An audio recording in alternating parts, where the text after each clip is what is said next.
So if we were looking at what intermolecular forces does this molecule have, we'd want to do a few things.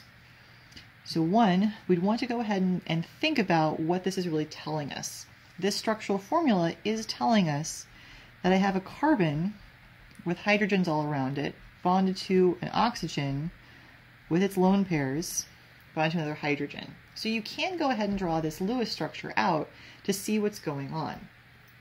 Now, if you'd like, you can go ahead and draw another molecule, because we had times where we talked about the fact that anytime we're talking about intermolecular forces, we are talking about multiple molecules. But before we do that, we need to think about what's happening here. So I should have this electronegative oxygen pulling more electron density towards it, and then with those lone pairs, I should have at least a partial negative charge here. This hydrogen then should give me a partial positive charge, and then I should notice that I've got that hydrogen-oxygen connection. So I should have that potential for hydrogen bonding happening here. So then when I draw my other molecule, what I should want to see is I should want to see that oxygen and hydrogen, and then my carbon down here.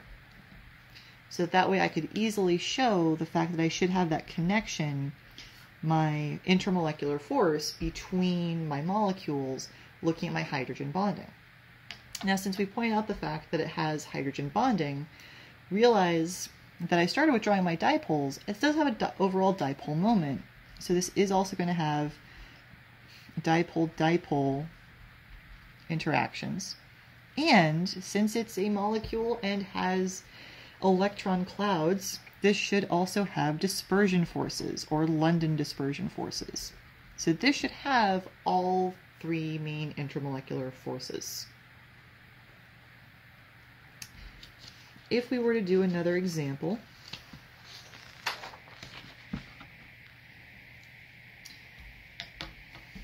with the same question, well, this time we want to analyze CCl4, I would then want to go ahead and say, so here's my carbon in the middle and my chlorines. I'm just drawing a Lewis structure here.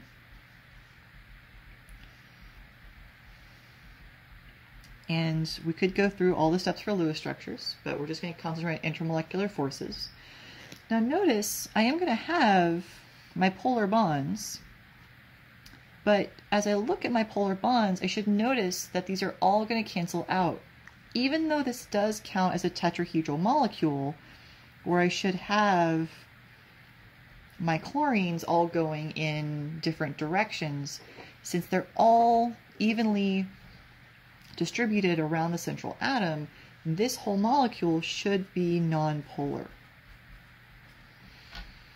even though it has polar bonds. Since it's nonpolar, there's no dipole-dipole interactions. There's no potential for hydrogen bonding either. There's not even hydrogens around here. So this is just going to have dispersion forces. And that's the only thing that it can have. If I'm comparing intermolecular forces, then I want to have figured out all the intermolecular forces for my molecules. So I'm considering my carbon tetrachloride and my methanol. Then what I need to be able to do is look at all my intermolecular forces, and as I do that, realize that hydrogen bonding is the strongest intermolecular force. So if I have a molecule that has hydrogen bonding, this is going to have the strongest intermolecular force, and this is going to have the strongest attractions. If it has strongest attractions, this will also have the highest boiling point or melting point, because it's got the strongest attractions. So I could rank these two molecules either in terms of boiling point and melting point, and in that case, my methanol should have the higher boiling point or the higher melting point. I could also look at these in terms just of which has stronger intermolecular forces, in which case I'm still looking at if it's got a hydrogen bond that could potentially happen between molecules, then that's going to be a stronger effect. Let's look at a few more examples of intermolecular forces. So there's one, and the formula just shows C6H6.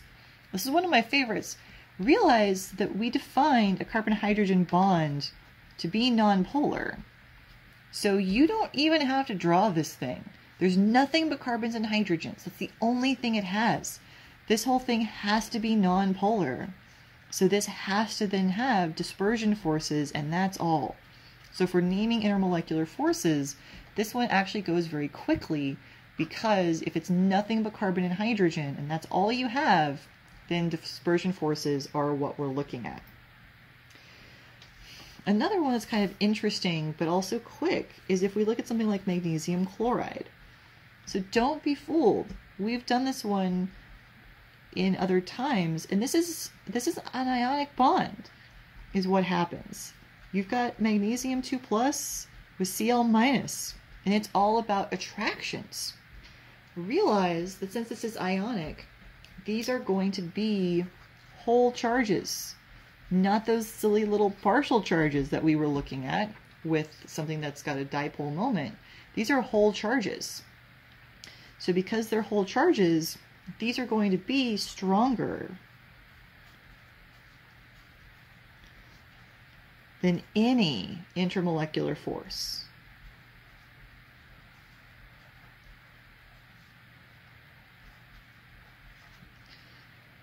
So realize if you do see an ion thrown out and it's asking you about melting point and or boiling points, that an ionic compound is going to by far have stronger attractions than anything that's nonpolar or anything that just has dipole-dipole, anything that even just has hydrogen bonding, because those whole charges are going to have a greater effect than anything else.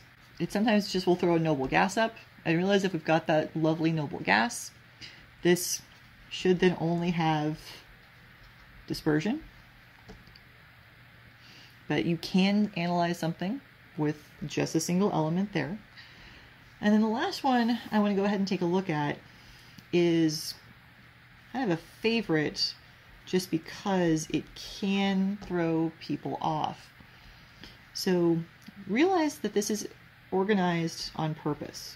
So drawing a Lewis structure, we would draw something like this, where we've got that oxygen in the middle, carbons on the outside, hydrogens attached to my carbons, and 2 lone pairs on my oxygens.